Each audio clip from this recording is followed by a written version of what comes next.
leadership skills, and how which strategies you can apply if you want to become a better leader. And we will be discussing uh, certain comments and topics that you asked. I will be trying to answer using research on the topics that you felt interested. John Duda and Carol Alm's research on motivational climate found that important bodies of work available to anyone who leads people. They describe two climates: a performance climate emphasizing outcomes, comparison between people, and winning, and mistakes, where mistakes are punished, attention and reward flow to the highest performer. An implicit message is that your value depends on how you compare.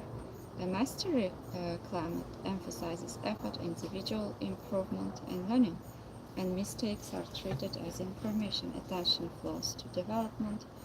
The implicit message is that your value depends on your engagement and growth. And findings across sport and organization contexts are consistent.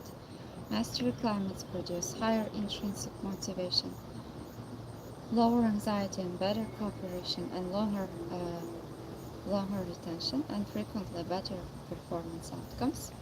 And mastery climate is not the soft alternative to the winning climate, it's often the more effective road to winning.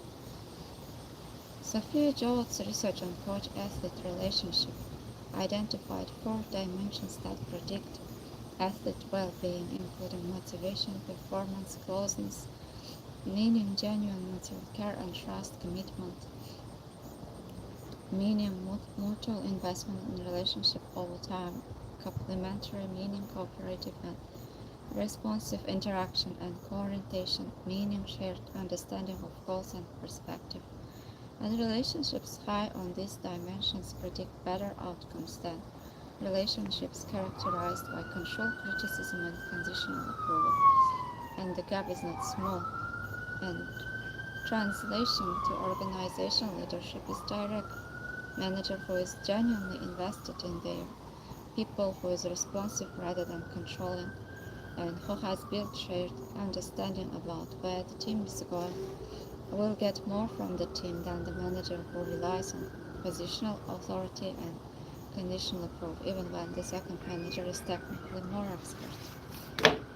Amy Edmondson's work on psychological flexibility applies with particularly force in high-stakes teams environments, and it corrects a persistent misconception. Psychological safety is not comfort, it's not niceness, it's not the absence of challenge, it's the shared belief that team is safe from interpersonal risk, that you can raise a problem, admit an error, or disagree with the leader without being punished or humiliated for it. And psychologically safe teams often have more disagreement, not less, because people are willing to say what they actually think rather than performing consensus. And Edmondson's regional hospital research found something counterintuitive. The highest performing teams recorded more errors, not fewer. They were not making more mistakes, they were surfacing them, which is what made them safer and better. Leader behavior that produces this is specific and observable, acknowledging your own uncertainty and mistakes, actively inviting input from quieter people, and responding to bad news with curiosity rather than blame, and visibly protecting people who raise unpopular points. Two of most successful American coaches of modern era built very different feeling programs on the same underlying psychology. Nick Saban's process philosophy directs attention entirely to controllable execution in the present moment rather than championships. Peter Carroll's approach to Seattle emphasized competition against your own standard, mindfulness practices, and unusually positive emotional environment. Saban's program feels demanding and precise, and Carroll's feels warm and energized. But both build cultures organized around what people can actually control. Both invested heavily in mental preparation as core rather than peripheral, and both created environments where the standard was clear and the support for meeting was genuine. And the style differed substantially. Underlying architecture didn't, and that should be encouraging for leaders who worry that effective leadership requires a personality they do not have. And it doesn't. It requires a set of structural choices that many personalities can implement. And if there is one leadership behavior worth examining above all others, it's what happens in your team when something goes wrong. Your team is not primarily learning from your stated values, your strategy documents, but they are learning from you, how you are modeling, how you are showing and in your meetings, and they are learning from what happens in the person who brings bad news. And it's a single observation that determines whether information flows towards you or away from you, and the leader who doesn't receive bad news early is a leader making decisions on incomplete information.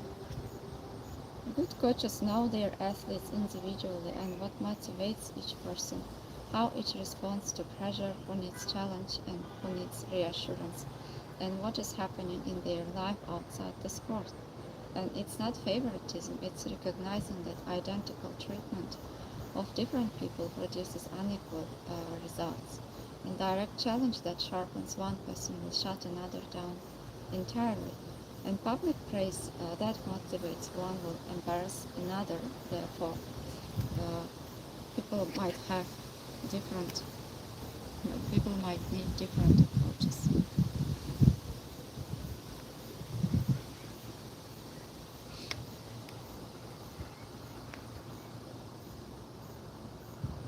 And how acceptance commitment therapy is approaching these challenges is it differentiates between outcome anchored and values anchored leadership identity. Outcome anchored leadership sounds like I'm a good leader because my team is hitting the numbers. And this is inherently unstable because outcomes fluctuate for reasons outside your control. And when they fail, the identity itself is threatened, which produces exactly defensive, blame-oriented controlling behavior that may make things worse. And values anchored leadership sounds like I'm a leader who values honesty, who develops people, who makes decisions with integrity, and who treats people with respect under pressure. And those remain available in a battle. And they tell you how to behave when results are not telling you anything good, and teams can feel the difference immediately. The false dichotomy that damages a great deal of leadership thinking is the idea that you must choose between being demanding and being supportive. And research doesn't support that trade-off. High standards combined with low support may produce anxiety, defensiveness, attrition, and low standards with high support can produce comfort and stagnation. And high standards with high support is where genuine development happens, and it's what the most effective coaches consistently provide.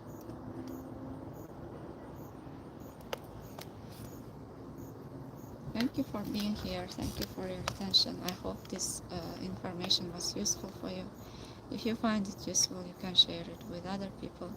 Take care of yourself and see you in the next videos again.